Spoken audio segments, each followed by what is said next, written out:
I'm going to express an entirely personal point of view, which will probably some of your viewers will not agree with. I would keep government out of contemporary music totally. In Britain, our government is,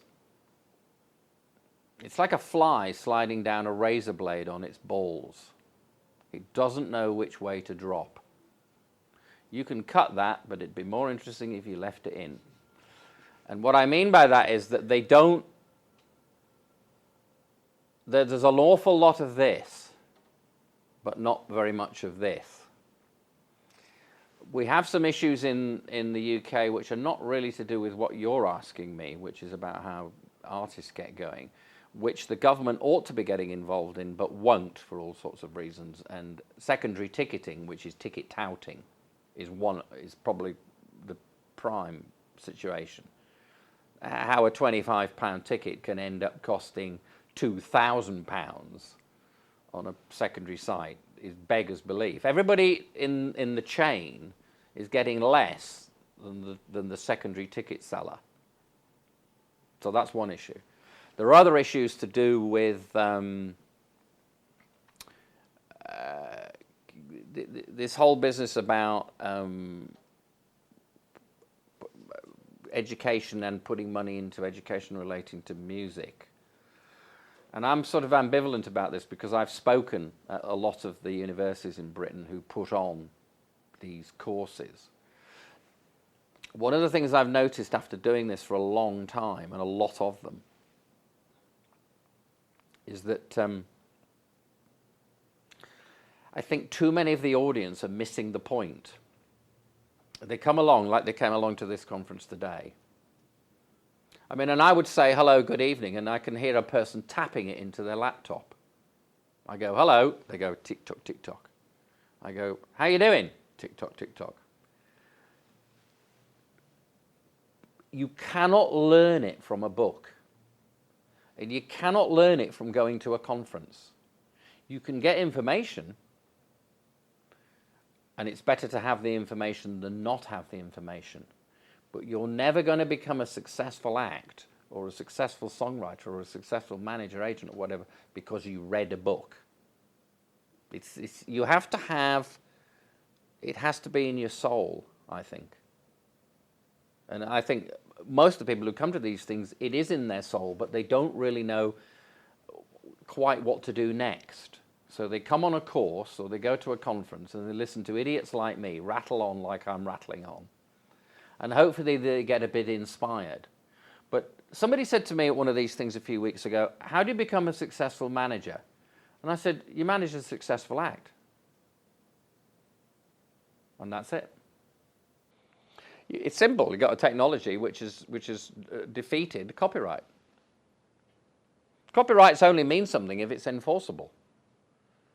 The Chinese have no idea of intellectual copyright. They don't know what that is. An idea is something that has a value. No. This is a very kind of modern idea that we in the West have come along with. That you know, I did a scribble on a piece of paper, and my name's Picasso, so I'll write that on it, and I'll have it copyrighted. I don't know. The answer to what you're asking me is I don't know, and there are many, many brains far more brilliant than mine who have no idea. And this is going to happen to the film industry. It's already happening to the film industry. And it's going to happen to books when books aren't printed and they end up on, you just read them on iPads. We're going to get bootleg books. It's a good title, isn't it? Bootleg books. But I don't know. The answer to what you're asking me is I have no idea. I was having dinner the other week with Elton John's former manager, and we were both saying, thank God we had the success we had when we had it. Because, and he said to me, and he worked with Elton for 34 years. He said, how does it work? What do you do now? I said, I've no idea. I said, but if we were starting, we'd learn it, just like we did then.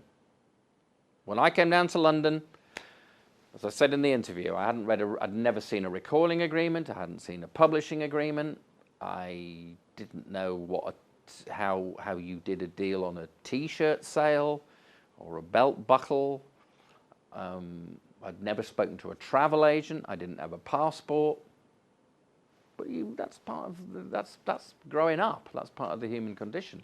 And the thing is that if you're going to do it, you have to know, you have to react. You have to be very reactive, and you have to do it fast, and you have to learn it fast.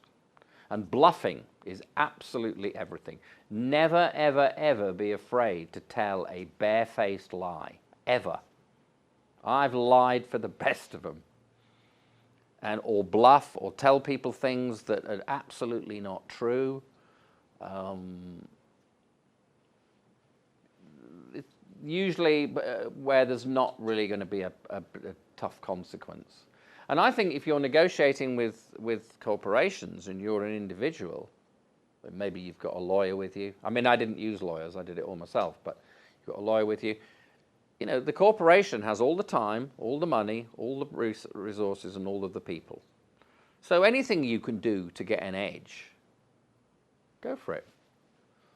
I don't mean you have to sort of shoot people, although I've considered that. But you know what I'm saying? It's like any individual trader. We happen to be talking about music.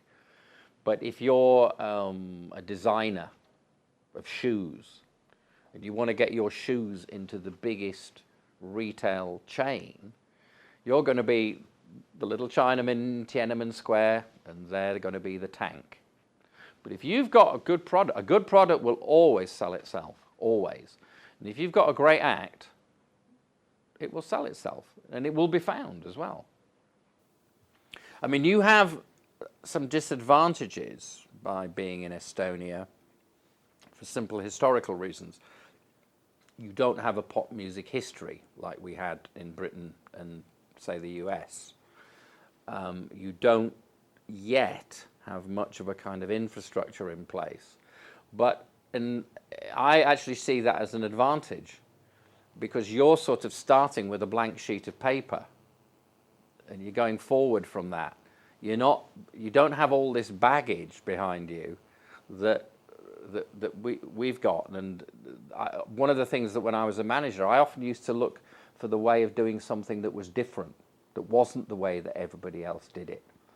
And then, for instance, in Dire Straits' case, we put out a single called Private Investigations that was 8 minutes long, and it stopped.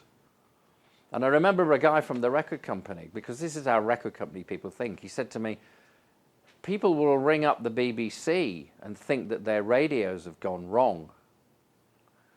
And I was thinking, this is what I have to deal with. Doesn't the guy realize that this is a pause in the music and then the next verse starts?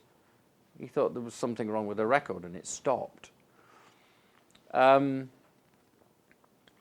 I think that you have a disadvantage, but it's not much of a disadvantage. And there's absolutely no reason why music from Baltic countries or anywhere can't make it internationally. I can remember being on a panel at some conference maybe 20 years ago, and they were all getting steamed up about whether or not world music, as it was called then, was going to become commercially successful. Because world music then consisted, I think, of the Gypsy Kings, and that was about it. And I remember just thinking, well, why wouldn't it be? Why not? I mean, and certain people opened doors for it. Peter Gabriel opened doors for it. And you have a lot of music used in film soundtracks, which often comes from, I'm thinking of the film Gladiator, which has quite a lot of Moroccan kind of bass music, which Lisa Gerrard is kind of wailing over the top of. There's different ways of getting music out to people. And I think that the cultural barriers have generally broken down. I don't do that anymore. Yeah. And I don't mean that to sound like an old fart or churlish or whatever. No, I'd rather just go and get something nice to eat. I mean, it was a bit troublesome because people kept coming into my room all night to wash their hands. So I didn't get much sleep. But bands, I tell you something, you're quite young, I think. You can do 5 bands a night. And I've done 5 bands a night, but I don't want to do 5 bands a night anymore. one of the problems now is that there are so many acts out there that they become a kind of oral wallpaper. You go somewhere, you hear one, you go and hear another one, you get onto band number 3 and you can't remember what band number 1, what they were called. It's like being at a music conference in Japan. Everybody gives you a card. You get back to your room at the end of the day and you've got 50 cards and you can't put one card to one face. And it's a bit like that. For me, going to see, I never got involved with an act as a result of receiving a tape. And I don't know of any act ever signed by a record company in the UK, and I know there must be, but I don't know, as a result of receiving a tape. Ever. It's the least efficient way of trying to get your band noticed.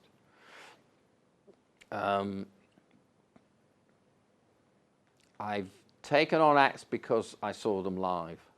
That was it. But I saw them live in kind of isolation.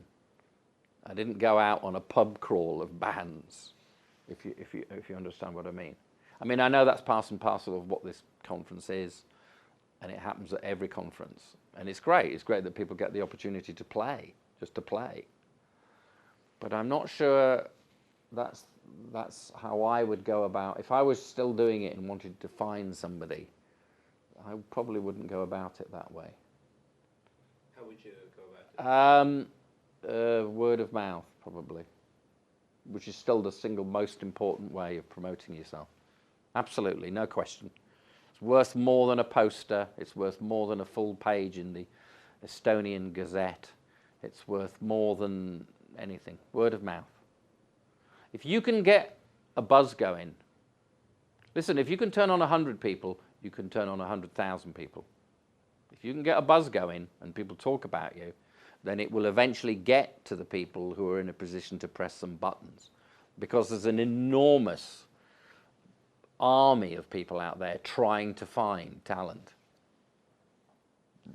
Not just record company people, I mean young managers, agents, everybody. Everybody's trying to find talent. And if you're talented, you will be found. I've absolutely total belief in that. It's very, very, very, very few people who slip through the net. And if they do slip through the net, it's usually of their own making, because they didn't have enough stamina or... And if you don't make it as, you know, if you're called the turd burglars and you don't make it, well, change your name to the something else. The bad smells, and start again. People, you've got to keep going. That's the thing. I remember when the Straits were starting out, and I used to say to them, to encourage them, I used to say, if we just keep going, we'll get to the top of the pile, because everybody else will have given up. And it was kind of like that. People drop away.